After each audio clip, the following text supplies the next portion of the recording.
Bueno, buenos días.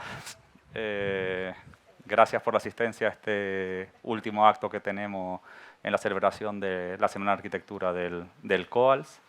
Queríamos acabar con la presentación de las esculturas del taller infantil juvenil que hicimos en el Agustín Espinosa. Esculturas inspiradas en la arquitectura, con un principio como pieza principal el cubo. Y ahí están los resultados. La verdad que contentos una vez más por acercar la arquitectura a los centros educativos. Y aprovechando esta presentación, pues queríamos que nos acompañara Ana Muñoz. Ella forma parte del equipo que ganó la escultura de los premios de arquitectura del Consejo Superior. Aquí tiene la pieza, ahora nos contará un poco el recorrido de esta pieza escultórica. Como saben, este año la Semana de Arquitectura la hemos basado en acercar un poco la arquitectura premiada por el Consejo Superior y hemos tenido distintas conferencias y hoy queríamos pues acabar con los ganadores también de esa pieza escultórica porque entendemos con la escultura como parte de la arquitectura. Bueno, simplemente decirle un poquito a conocer el equipo ganador es OA Arquitectura Estudio. Una de sus componentes es Ana Muñoz. Obtiene el grado en Fundamentos de Arquitectura en el año 2018 y Máster de Arquitectura en el año 2019. Colabora con OA Estudio desde el 2019, con quien gana el Premio de Restauración y Rehabilitación de los 12º Premios de Castilla y León, con el proyecto Casa U, y resulta finalista en la Bienal Iberoamericana de Arquitectura con el proyecto Ciudad Abisal. En el año 2020 colabora con la Asociación Cultural Ciudad Z en el diseño del catálogo de oportunidades. Ese mismo año vence el concurso de ideas para estudiantes y jóvenes arquitectos organizado por la Fundación Arquia y consigue con ello una beca para realizar una estancia en Aires Mateus Asociados en Lisboa. A finales del 21 recibe una beca para el desarrollo de tesis doctorales por el Politécnico de Bari y en el 2022 vence junto con los compañeros OA Estudio el concurso nacional de esculturas para los premios del Consejo. Gracias, Ana, por aceptar la invitación y lo dejo con ella. Muchas gracias, Miguel. Muchas gracias a todos los asistentes y al Colegio de Arquitectos de Lanzarote por invitarme para estar aquí y presentaros la escultura que diseñé, como os ha dicho Miguel, junto con mis compañeros Jesús de los Ojos, Jairo Rodríguez y Manuel Fernández para el concurso organizado por el Consejo Superior de Arquitectos de España para el diseño de la escultura de los premios a arquitectura. Primero de todo, pues quería introduciros que nosotros el término escultura y trofeo, bueno, más bien trofeo, nos aterraba, puesto que lo considerábamos un objeto que al final acaba estando olvidado en el fondo de las estanterías y que al final no tiene ningún uso. Y este va a ser el motivo que tuvimos siempre en mente a la hora de concebir durante todo el proceso de creación de la pieza. ¿Cómo? Ah, vale. Vale. ¿Y para poner los vídeos? Vale. Vale. Bueno, lo primero de todo, nos cuestionamos lo que significaría pues, el concepto también de los premios de arquitectura y lo que era, por lo tanto, el concepto de la arquitectura. Queríamos crear un objeto que representase ese concepto y que fuese entendible por toda la ciudadanía, no solo por los arquitectos, que muchas veces pues, en estos procesos de diseño caemos en ese tipo de clichés que creamos objetos pues, solo para nosotros. Y entonces empezamos a observar diferentes esculturas en las que se repetía ese concepto atávico de la casa y como en esta observamos esos vacíos que muestran lo que es el habitar cotidiano y nos inspiraban y nos hacían pues, reflexionar sobre este concepto del habitar, de lo que es la arquitectura. Pero también encontramos otros pues, que seguían nuestro raciocinio y era el concepto de que la arquitectura no solo son el objeto aislado y los espacios interiores, sino también el contexto, las ciudades, los barrios y todos esos espacios que forman una sucesión de objetos y cómo se relacionan entre sí. Así encontramos pues, otro tipo de esculturas también que muestran pues, estas ideas de una sucesión de casas, con una escalera, ese tipo de el movimiento, el contexto y las relaciones entre unos y otros. Luego, evidentemente, puesto que era un concurso promovido por el Consejo Superior de Arquitectos, había una serie pues, de bases y de requerimientos con los que cumplir. Es decir, nos limitaban a utilizar un material que fabrica la empresa Compact, que es un agregado de diferentes áridos con un mínimo porcentaje de resina, y utilizan el vidrio reciclado, puesto que es sostenible. Y nos daban pues una opción de 4 texturas para utilizar, y este fue también uno de los temas que más nos inspiró, porque evidentemente con ese abanico de posibilidades, el que te limiten a un material pues ya nos daba ciertas pistas. Y investigando la empresa, a ver, no pasa.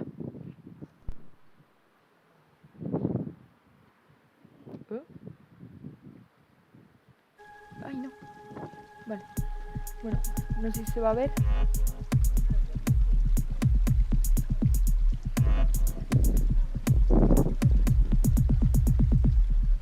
No sé si lo habéis podido ver, pero el material de la obsidiana se realiza en bloques gigantescos, que creo recordar que eran cuando visitamos la fábrica eran como de 3 metros de largo. Bueno, unos bloques de enormes dimensiones que de alguna forma nos recordaban a esa materia que utilizaban antiguamente los canteros para esculpir y sacar las piedras que luego se utilizaban en las construcciones y que luego tallaban y marcaban. Entonces, al ver este vídeo con esa máquina fresadora con chorro de agua que le va dando forma, nos recordó pues, a lo que es la contemporaneidad de la escultura, ¿no? Que en muchas ocasiones estas gigantescas piezas ya no son realizadas por una mano humana, sino que se destinan a diferentes empresas que te las ejecutan y te las realizan por medio de máquinas tecnológicas, como puede ser pues, este tipo de maquinaria súper voluminosa que te consigue pues, esas formas curvas, sinuosas y tan sugerentes. Y decidimos darle forma. Evidentemente, pues era un proceso de aproximación con un programa de modelado en 3D en el que metimos todas las ideas que nosotros teníamos al inicio, es decir, ese concepto atávico de la casa, la sucesión de perfiles, y creando un volumen pues caótico, sin dimensiones, o sea, sin calcular cuánto pesaría ni cuánto mediría, y que estaba formado por una sucesión de 4 filas con diferentes alturas que tampoco controlábamos. Es decir, nos queríamos conseguir un volumen expresivo, pero no estaba ni filtrado ni reglado. Continuando con el proceso de invención de esta escultura, entramos en lo que sería el concepto del habitar, que os había explicado antes. Es decir, la ciudad sería el volumen exterior y al interior encontraríamos ese habitar interno, la vida dentro de las ciudades. Y creamos ese vacío en el interior de ese volumen que habíamos creado anteriormente, con esos reflejos picudos que tampoco, evidentemente, estaba arreglado y, os repito, estaba totalmente fuera de escala, realmente no sé ni cuánto medía esto, y eran una sucesión de pruebas que nosotros estábamos realizando para conseguir un objeto, pues eso, que fuese sugerente y que representase todo lo que nosotros queríamos. Estando totalmente perdidos, pues decidimos volver a buscar algunas referencias y encontramos el Hotel del Mar en Mallorca, que bueno, con esos perfiles picudos, no son casas, pero serían más o menos esa sucesión de perfiles que nosotros habíamos creado, con esas fachadas giradas para el soleamiento y para adaptarse a las necesidades del lugar, pues nos recordaban un poco a los perfiles que habíamos realizado en la versión anterior, pero girados. Y decidimos pues, ponerlo en práctica, cambiando la forma y generando pues, esta forma piramidal totalmente monumental en la que primaban esos elementos picudos en forma de casa y que, bueno, pues a la hora de generarlo dejábamos esas aberturas, a ver cómo quedaría. También lo íbamos rotando, íbamos probando cómo sería ese volumen y cómo podría quedar en diferentes posiciones, porque evidentemente una cosa es cómo tú lo diseñas y otra cosa es pues, que estos objetos pueden cambiar. Y decidiendo aprovechar todas estas oportunidades de la máquina que habíamos visto precedentemente, que era esa supermodeladora de, no sé si se llama de 5 ejes, con chorro de agua, decidimos ponernos un poquito barrocos. Y generamos, pues, en una primera versión, esa parte trasera que tenía ese bajorrelieve de lo que sucedía en el alzado contrario, con esos perfiles con mayor profundidad, y luego en otra versión también, ese basamento con esos perfiles que apoyaban y que volvían al recurso del vacío y del habitar dentro del habitar, pero no nos convencía. Realmente era un objeto que no nos gustaba. Y pues decidimos volvernos aún más barrocos y creamos el elemento piramidal y monumental, es decir, una super pirámide que era un objeto bastante voluminoso, que continuaba con la sucesión de perfiles que habíamos diseñado en la pieza anterior, con aún más series, y que, curiosamente, a la hora de destruirlo con este programa de modelado 3D, apareció ahí la casa. Otra vez, el objeto atávico que nosotros habíamos buscado en un primer momento. Lo tomamos como un punto de parada, este objeto, y decidimos volver a consultar referencias. Abstraímos algunos planos arquitectónicos de proyectos, como la cubierta del centro de Grándola de Aires Mateus, que muestra esa sucesión de perfiles que hemos visto en algunas de las propuestas que habíamos realizado anteriormente, y ese vacío y lleno, conceptos tan recurrentes en la arquitectura. O el cuadro que realiza Jensen Klint, que muestra también, pues, esa sucesión de casas, que sugiere un poco también el habitar de lo que sucede en las ciudades. También recurrimos a otros cuadros que nos pudiesen suscitar un poco lo que nosotros estábamos buscando y que de alguna forma representan el concepto de la casa, la ciudad, como los cuadros de Paul Klee o de Lionel Feininger que vemos en estas imágenes. Y reflexionando, además sobre las referencias, sobre todo el proceso de creación y lo que os había dicho, que no queríamos que fuese un objeto estático que quedase olvidado, empezamos a reflexionar sobre lo que había sucedido anteriormente. Es decir, en todo este proceso de creación, aunque yo os haya mostrado unas imágenes totalmente estáticas, nosotros íbamos cambiando, íbamos jugando, como os conté, las íbamos cambiando de posición y probando a ver de qué forma se podrían adaptar. Esto nos recordó a los juegos de Bruno Munari que realizaba, como por ejemplo el juego de Sedici Animali, que es una caja de cartón en la que encastra 16 especies de animales realizadas en madera, o el juego Arquitectura que nosotros tenemos en nuestro propio estudio y que, bueno, entre proyecto y proyecto de vez en cuando vamos cambiando y vamos creando pues esas diferentes ciudades y viviendas o casas que nosotros pues vamos customizando con las diferentes piezas que tiene el propio juego. Y en este proceso de creación llegó un momento que decidimos apartar a un lado el ordenador, porque estábamos viendo que nos estaba perdiendo toda esta posibilidad de cambiar, del modelado 3D, de la infinidad de posibilidades que te dan este tipo de programas. Y llegó un momento que decidimos coger el lápiz y salió este boceto, que de alguna forma ya se intuye lo que es la idea que regiría el producto final, en la que vemos dos piezas que se maclan con unos picos y que van cambiando, que de alguna forma nos recuerdan pues, a esos juguetes de Bruno Munari, que los niños pues, customizan y van poniendo en diferentes posiciones, pero también a las ciudades invisibles de Italo Calvino, cuando Marco Polo cuenta las diferentes experiencias que ha tenido y cómo en algunos casos una ciudad se relaciona con otra, y también llevado a un terreno más real, pues las diferentes relaciones que hay en el interior de las ciudades, con la vivencia, las relaciones en paralelo y las diferentes posiciones que podría adquirir esta pieza, representando todas esas cosas. Así pues encontramos otras imágenes que confirmaban un poco nuestras hipótesis que representaban bueno, pues esas vivencias, esa sucesión de viviendas con diferentes formas y que muestran el contexto de las ciudades. decidimos una vez más ya ponernos en marcha y realizar pues una serie de modelos 3D, llevando literalmente lo que era ese boceto que os había mostrado anteriormente, con ese volumen prismático que en un principio pues habíamos pensado que al ser 2 piezas y tener 4 materiales disponibles de la empresa Compaq, podríamos utilizar 2 materiales para que cada uno fuese diferenciable y en esa traslación literal del boceto creamos esos volúmenes totalmente complejos que estaban formados por una infinidad de picos sin ningún tipo de norma que lo rigiese, con 4 filas y al final pues generaban ese volumen prismático y totalmente macizo.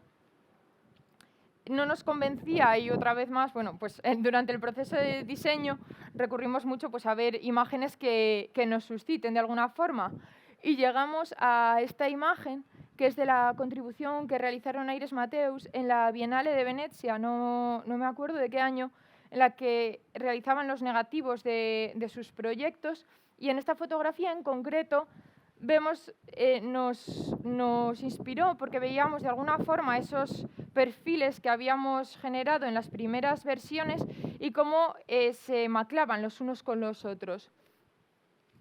Y decidimos pues, adaptar la versión precedente tan desorganizada volviendo a los conceptos que teníamos en un inicio. Creamos esta pieza un poco más depurada, pero seguía siendo demasiado caótica, puesto que teníamos 3 tipos de cubiertas a 2 aguas, una a un agua. La pieza al final tenía algunos picos demasiado débiles, puesto que algunos bajaban demasiado. No teníamos el control de la geometría ni de las piezas en sí. También decidimos cambiarlo un poco, aprovechando bueno, pues que esos vacíos que generasen pudiesen ocultar otras geometrías y que en la fila intermedia, en vez de estar regida la geometría general de la pieza por una cuadrícula, estuviese intercalada de tal forma que, como vemos ahí, pues en el alzado se pudiese ver como una sucesión más clara de perfiles. Lo que resultó es que al cambiar tantísimo esta geometría teníamos tantas variables de intercalarlos, alturas, diferentes tipos de perfiles y además de los condicionantes generales de dimensión de la pieza que daban una geometría que dentro de su complejidad resultaba hasta monótona. Es decir, en esta pieza observamos que los elementos centrales, por el hecho de que tenía que encajarse y maclar, eran bastante semejantes, tenían más o menos la misma altura, se repetían, todo por hacer cuadrar la pieza. Además, por estos tipos de modelados en 3 dimensiones, pues como tenemos esa posibilidad de acercarnos infinitamente a los detalles del diseño, perdíamos un poco la noción de escala y no sabíamos cuál era la posición relativa entre los diferentes niveles y no sabíamos cuál era la distancia entre una fila y la siguiente, lo cual podía ser o demasiado grande, como sucedía en algunos casos, o demasiado pequeña, llegando a ser casi imperceptible a la hora de ejecutar el objeto final. Con lo cual decidimos sentarnos y poner una serie de normas generando un modelo que tenía 2 tipos de cubiertas, una a 2 aguas y una a un agua, pero era la prolongación de esa inclinación en un sentido, y en el que establecíamos los niveles con una separación constante, subiendo y bajando, de tal forma que redujésemos la infinidad de posibilidades en la que nos habíamos metido para diseñar el objeto. También, bueno, pues por condiciones de tiempo decidimos empezar a hacer unas visualizaciones en renderizado para acercarnos también a lo que sería la materialidad, puesto que no teníamos la posibilidad de trabajar con la piedra que nos estaban ofreciendo, pues decidimos, bueno, acercarnos de una forma un poco más digital por medio de estas ventajas que nos ofrece la tecnología hoy en día y de alguna forma pues poder visualizar cómo serían los perfiles, cómo tocaban, cómo pasaría la luz en la sucesión de diferentes filas y por los huecos interiores. Y llegamos al final a una pieza que estaba compuesta por 4 filas en alzado y 3 en profundidad, que, como os he dicho, tenían las cubiertas a 2 aguas o a una agua y que iba maclándose con una forma cuadrada, puesto que nos limitaban el peso a 3 kilos para la realización del objeto, pues estuvimos calculando y decidimos generar un objeto final de 14 centímetros por 14 centímetros, quedando en el alzado principal un cuadrado, que es una forma que tanto no es recurrente en la arquitectura, y en el lateral una sucesión de 7 por 14 de alto, es decir, que daría la proporción de 2 cuadrados superpuestos. Además, en las diferentes visualizaciones que realizábamos, este macizo pedroso nos recordaba a las tallas que realizaban los canteros en las piedras de los monumentos para marcarlos, con esas inscripciones un poco angulosas y que nos suscitaban ese tipo de marcas. Luego, con la pieza ya más o menos diseñada, porque siempre sufre algún tipo de variaciones, decidimos ajustar los detalles finales en el diseño, que sería los requerimientos obligatorios de las bases del concurso. Es decir, nos decían que teníamos de alguna forma que hacer referencia al logotipo de los premios de arquitectura y que deberíamos de incluir una serie de datos que eran, por ejemplo, pues, datos básicos de un objeto de estas características, como el nombre, la obra y la categoría de los premiados, así como bueno, pues los logotipos de Compact y del CESCAE como organizadores del concurso. Entonces decidimos, bueno, previsiblemente habíamos decidido que las cubiertas tuviesen la inclinación la misma inclinación que vemos aquí en el logotipo, de tal forma que de alguna forma fuese más fácil la adaptación y ya fuese haciendo referencia un poco a esa imagen que tienen los premios. Para hacer referencia luego al conjunto de la ceremonia, decidimos generar un bajo relieve con el logotipo que habíamos encontrado en algunos de los documentos, y en el alzado principal pusimos lo que es el nombre y los datos que ya os he comentado antes, que eran principales de los vencedores. Mientras que en el alzado posterior, que no se ve aquí, luego os lo enseño, aparecían los logotipos del CESCAE y de Compact. Otro problema que tuvimos era la posición relativa de estas inscripciones en bajo relieve, puesto que, a pesar de que aquí únicamente aparecen mentadas como nombre, obra y categoría, estos datos tienen una extensión y, evidentemente, había equipos que eran más numerosos y se podían llegar a mezclar, y tuvimos que diseñar la posición relativa de estas dos informaciones para que quedase de una forma armónica. Se optó por una distancia tanto lateral como inferior de casi 1 centímetro, creo que eran 9 milímetros, que estaba regido más o menos por esta parte del logotipo y la distancia que venía ya marcada por esta forma más o menos que habíamos encontrado preimpuesta. Y en la parte trasera pues decidimos utilizar las mismas dimensiones, también la misma separación que en el alzado principal, dejando los dos alzados laterales totalmente lisos. Y con el objeto ya totalmente terminado, llegó la hora de la maquetación para la presentación del concurso. Decidimos utilizar el máximo de hojas que nos permitían, que eran 4 paneles, creo que en formato DIN A3, en el primero representamos la idea, en el segundo una propuesta de producción, en el tercero la información planimétrica con las medidas que eran necesarias y que ellos debían conocer, y en el cuarto una serie de vistas que explicasen lo que nosotros queríamos representar con el objeto. Es decir, cuando participas en un concurso tienes que contar una historia, y puesto que este objeto cambiaba y era mutable, queríamos que les llegase esa forma de cambiar, que el objeto puede cambiar y mutar a lo largo del tiempo y según deseen las personas.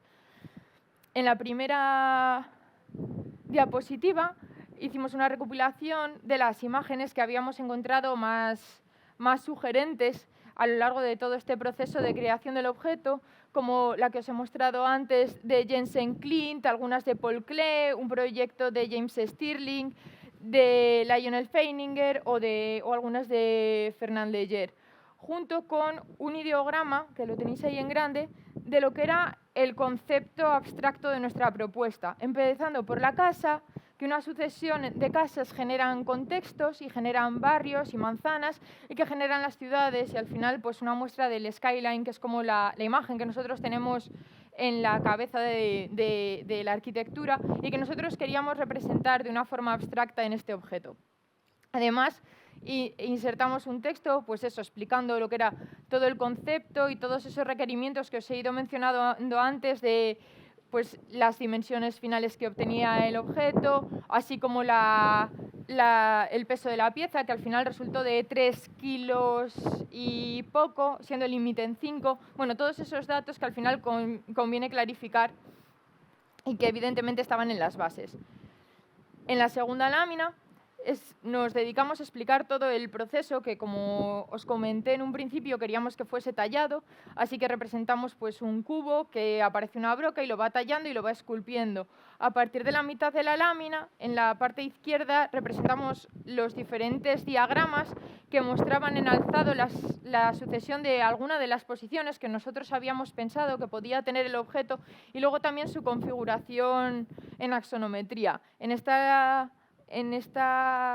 panel lo que queríamos representar al final era como esa labor del esculpir, del imaginar, del jugar, que es tan necesario en la profesión. En la tercera lámina utilizamos esa visualización por medio de renderizados, puesto que pensábamos que la material pétrea era muy importante a la hora de transmitir este proyecto. Recurrimos a los renderizados con unas anotaciones de una forma bastante sencilla en las que marcábamos los diferentes niveles y las cotas generales tanto en alto como en ancho, tanto en alzado como en perfil.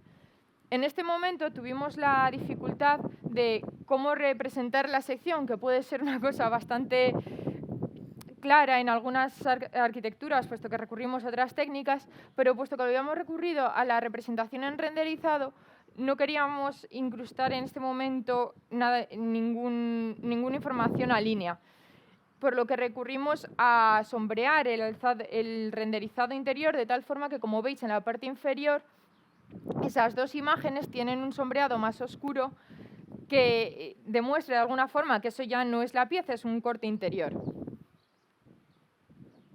En la última lámina, como ya os he contado, dispusimos las diferentes perspectivas de algunas de las posiciones que nosotros habíamos imaginado. En este momento fue un poco comedura de cabeza, puesto que nos convertimos en directores de arte de nuestra propia pieza, que aún no estaba producida. Empezamos a jugar con la pieza, le cambiamos de formas y de posiciones, pero no solo eso, también cambiábamos la iluminación y cómo quedaría esto en la presentación final, puesto que en función de cómo colocases el foco, se iluminaba pues, o el alzado principal en el que aparecían todos los grafiados o el alzado lateral, y esos alzados principales, como estaban grabados en bajo relieve, pues generaban una sombra y esa sombra tenía que ser totalmente legible. Entonces tuvimos esa serie de problemas que aquí podéis ver algunas de las imágenes también en mayores dimensiones que no fueron incrustadas en la versión final y que demuestran un poco pues, esas pruebas que fuimos realizando a lo largo de todo el proceso de creación. Cuando ya lo entregamos, un mes después, una cosa así, nos llamó Marta Valljusera para informarnos de que habíamos ganado el concurso, lo cual nos emocionó muchísimo, pero el proceso no terminó ahí, sino que había que materializar la pieza. Desde el departamento de producción de Compaq nos informaron que querían realizar un modelo en 3 dimensiones para ellos comprobar cómo encajaban estas piezas, con lo que les facilitamos un modelo en 3D y además ellos mismos habían propuesto un sistema de imanes para conseguir maclar estas dos piezas. Al final, por impedimentos técnicos, esto no fue posible realizarlo, además de porque estos imanes son demasiado potentes y la pieza, a pesar de encajar, tiene un giro y tendrías bastantes dificultades para conseguir que esto fuese bien ejecutado. Uy, creo que he pasado. Vale. Una vez que contactamos, como ya he dicho, los de Compaq contactaron con nosotros, tuvimos que adaptar el objeto a los requerimientos técnicos que tenía la empresa. Es decir, como el logotipo en las versiones que presentamos para los premios estaba en bajo relieve. Nos comunicaron que este tipo de técnicas podrían dañar la pieza, no podría resultar bien en todas las ocasiones, por lo que decidimos realizar también el bajo relieve en forma de línea, que nos dijeron que se podría que tendría un mejor resultado, haciendo coincidir las líneas del perfil del logotipo con las letras que ponen premios arquitecturales, con las 2 R's y con las 2 I's, de una forma que quedase todo más integrado. Además, este logotipo pues, se hizo especial énfasis en que quedase totalmente centrado en ese perfil que muestra el logotipo externamente. Finalmente, la empresa realizó el primer prototipo, que no pudo ser tallado como nosotros habíamos mostrado en el concurso, también por requerimientos técnicos, y decidieron hacerlo por una serie de lajas cortadas. Estas lajas facilitaban la producción y además, bueno, con el sistema que nosotros habíamos propuesto de una sucesión de perfiles de 3×4, era bastante más fácil de ejecutar. En este primer prototipo pues vemos pues, algunas cosas que había que cambiar, que nosotros íbamos marcándoles en imágenes, puesto que todas las comunicaciones eran de manera digital, ya fuese por videollamada o por mensaje, puesto que ellos estaban en Valencia y nosotros, bueno, yo estaba en Italia y mis compañeros estaban en Valladolid, con lo cual la distancia dificultaba un poco la comunicación y se marcaban pues algunas mejoras que había que realizar a este primer prototipo, que bueno, son cosas que siempre suceden. Además, otro problema de las tecnologías es que nosotros encontramos unas texturas que recurrimos a la textura más clara que tenían, que recordaba un poco a ese mármol blanco, y en las fotografías que ellos nos estaban mandando, por unas cuestiones de cámaras, exposiciones, sombras, parecía más oscuro y nos recordaba la textura oscura. Entonces, llegó un momento que les preguntamos que si realmente era que el modelo que nos estaban enviando, si realmente también se correspondía a la textura que habíamos escogido o, bueno, para realizar unas pruebas geométricas era diferente. Y nos pusieron en contraposición el oscuro con el claro pues para demostrarnos que efectivamente era un problema de la visualización de las pantallas y de la cámara. En los primeros prototipos se vio que este objeto estaba marcado con unas letras demasiado oscuras, lo cual no nos convencía porque hacía demasiado evidente esas marcas y desvalorizaba un poco el proceso de tanto técnico del objeto como de diseño y de creación. Por lo que le sugerimos a la empresa que realizase una serie de pruebas que podéis ver aquí, la que realizaron el serigrafiado en diferentes colores, que al final optamos por el blanco, por ser un serigrafiado más etéreo y que de alguna forma fuese legible por las personas que ya tuviesen el objeto en la mano y estuviesen jugando con él, y estuviesen cambiándolo y mutándolo. Y que de alguna forma se perdiese ese concepto de trofeo, que parece que lo tienes que tener en una vitrina y que lo tienes que ver a 5 kilómetros de quién es y pierdes esa cercanía con el objeto en sí. Esta es una fotografía de cuando por fin ya pudimos acceder al showroom de Compaq, que realizaron un evento y por fin pudimos tocar lo que era el objeto con su materialidad. Y volviendo al tema de los imanes, en esta reunión nos transmitieron su preocupación por el transporte, puesto que esto se iba a entregar en una ceremonia y hay veces que los galardonados se entusiasman demasiado y agitan los trofeos o los muerden y tenían miedo pues, bueno, que al ser un objeto demasiado voluminoso, pues tanto la figura sufriese como pudiese salir herido a alguien. Con lo cual decidimos ofrecerles una serie de alternativas, puesto que nos habían comunicado que esos imanes no se podían realizar, y realizamos una caja que nos recordaba a aquellos juguetes de Bruno Munari, como el Seriche Animali, que es un objeto en el que se encastran diferentes piezas y lo mantienen totalmente seguro. En esta caja aparecía además el tallado posterior que quedaba oculto de la propia pieza y bueno, no fue realizado porque aumentaba demasiado el volumen y el peso de la propia pieza y además era un poco difícil de extraer el objeto en sí. Así que decidimos pasar a la propuesta de una cinta perimetral que diese toda la vuelta al objeto y lo asegurase. Además, pensamos en el momento de la entrega y pensamos en incrustarle un asa para que los participantes además lo pudiesen transportar no solo en el momento del acto, sino al volver a sus casas y que pues facilitase un poco todo este proceso, que tampoco se pudo realizar pues, por cuestiones de tiempo. Y finalmente llegamos a pensar en los sistemas que utilizan los japoneses. Esas piezas de madera que encastran la una con la otra por medio de muchas veces de un giro o simplemente por presiones, y que mantienen seguras las estructuras de los edificios y son tradiciones pues, que son milenarias y que funcionan a la perfección. También encontramos estas intervenciones que creo que es de RVR en el Paseo Marítimo de Puerto Dosón, en la que encontramos pues, ese banco de granito y de madera y de alguna forma, además de sugerirnos la técnica a la que nosotros nos estábamos aproximando, nos recordaba las dos materialidades que nosotros queríamos mezclar, la madera y la piedra que ofrece Compact, también por ser dos materiales sostenibles y que podían quedar bastante bien estéticamente dentro del objeto. Así que procedimos a realizar dos propuestas. Esta primera era demasiado compleja, puesto que al final estos picos tenían unas dimensiones mínimas y sería imposible realizarla satisfactoriamente. Consistían en dos piezas que aprovechaban los vacíos que se conectan por el interior de la pieza y generaban pues, un complejo pues, que mantenían atados los dos volúmenes. Así que, habiendo llegado a un proceso más o menos acercado a lo que nosotros queríamos conseguir, pasamos a una versión simplificada. 3 piezas que se insertaban en el interior de la pieza y que la mantenían totalmente atada por esos sistemas de presiones que hemos visto con anterioridad y que realizan los japoneses. Estas 3 piezas, además, curiosamente, después de todo este volumen complejo que habíamos creado de sucesión de perfiles y que se ven en el interior los vacíos, tenían las mismas dimensiones y estaban compuestas por la misma geometría, lo cual facilitó mucho la producción y también facilitaría el hecho de que los galardonados o la persona que manipule el objeto pudiese luego volverlo a colocar en el interior sin ningún tipo de problema.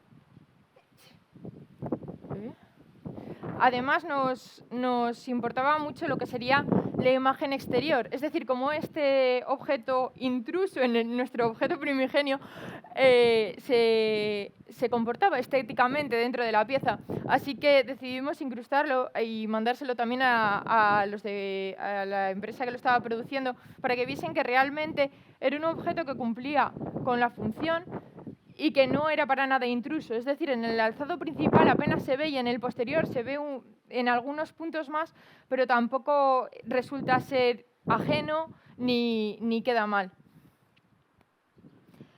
Cuando ellos lo realizaron, nos mandaron algunas piezas y confirmaron pues, lo que les estábamos contando, que evidentemente era un objeto pues, que funcionaba.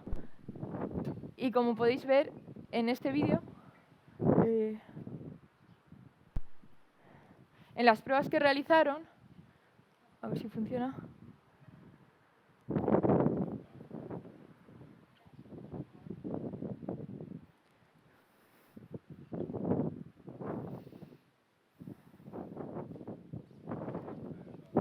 ¿No funciona? Ay. Bueno, esta es una prueba que realizaron en las que tenían cortada únicamente una pieza que insertaban en el puesto que quedaba en el medio, inclusive con una sola pieza, por medio de las presiones que realizaban el interior de los dos volúmenes, quedaba totalmente encastrado y sujeto. Incluso lo llegan a levantar y se muestra pues, que es totalmente estable y que no tendría ningún tipo de problema. Ya. Ah, ahora. Bueno.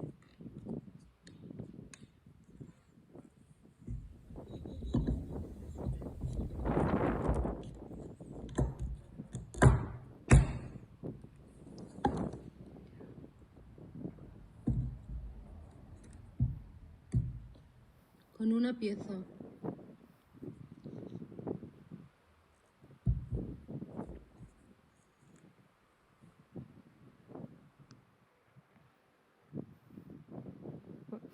Finalmente llegó el momento de la ceremonia final, en la que ocurrió lo que nosotros habíamos realizado durante el proceso de creación, y es que los propios galardonados jugaron con nuestro Toits, que así se llama la pieza, y en el momento de entregarles el premio algunos lo desencajaban. Como le contaba antes a Miguel, por medio de las presiones de las propias piezas, algunos no lo sabían e intentaban desencajarlo y no podían, y yo creo que se pensaron que era una especie de broma de mal gusto que les estábamos gastando. Y al final, pues los galardonados jugaron como niños con el objeto final que habíamos diseñado y que tanta ilusión pues habíamos puesto en él. Os muestro aquí el vídeo final de la producción. Vale.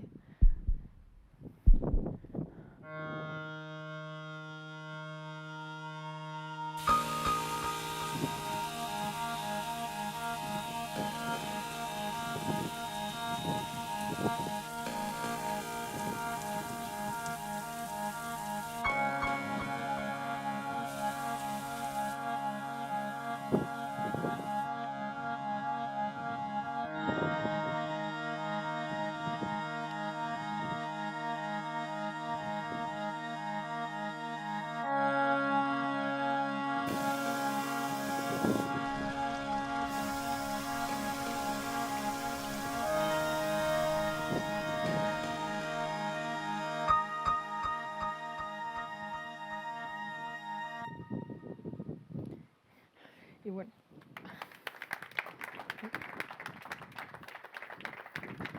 Y aquí está el objeto final, que lo he dejado al pobre un poco estático, que va en contra de lo que nosotros habíamos pensado. Y aquí se ven las 3 piezas. Y al final, pues, los 2 volúmenes que conforman la pieza final y que pueden ir cambiando y que van generando los diferentes conjuntos que nosotros habíamos pensado. Ups.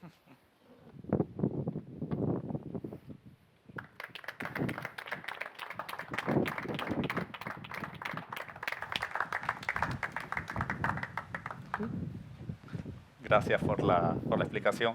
Queríamos que estuviese también en esta Semana de Arquitectura, porque cuando hablamos de arquitectura en mayúscula parece mentira la cantidad de trabajo que puede haber en una pieza tan pequeña, y creo que valoramos.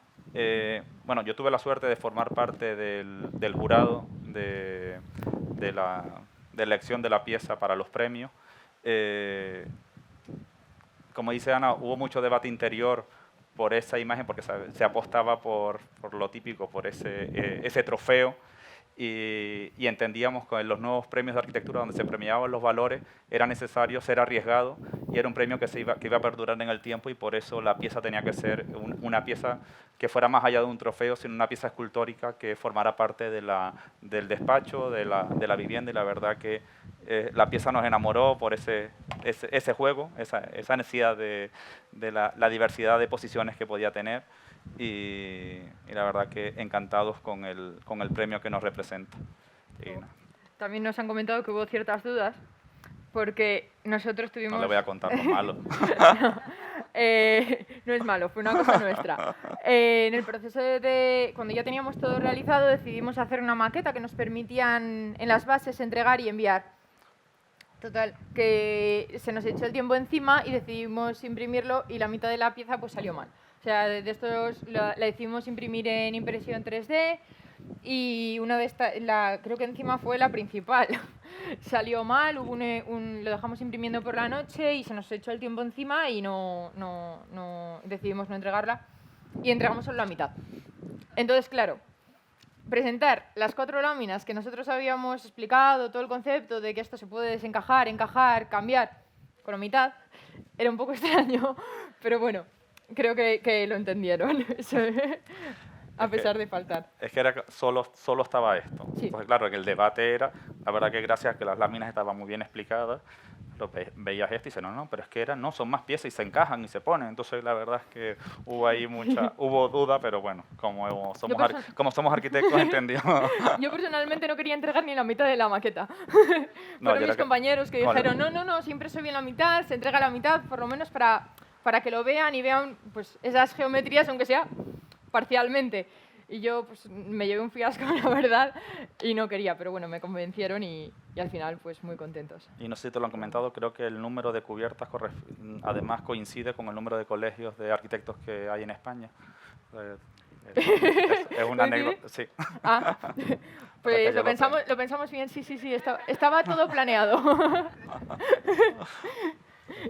Bueno, gracias. Y muchas gracias por venir a todos. A Espero ti. que os haya gustado.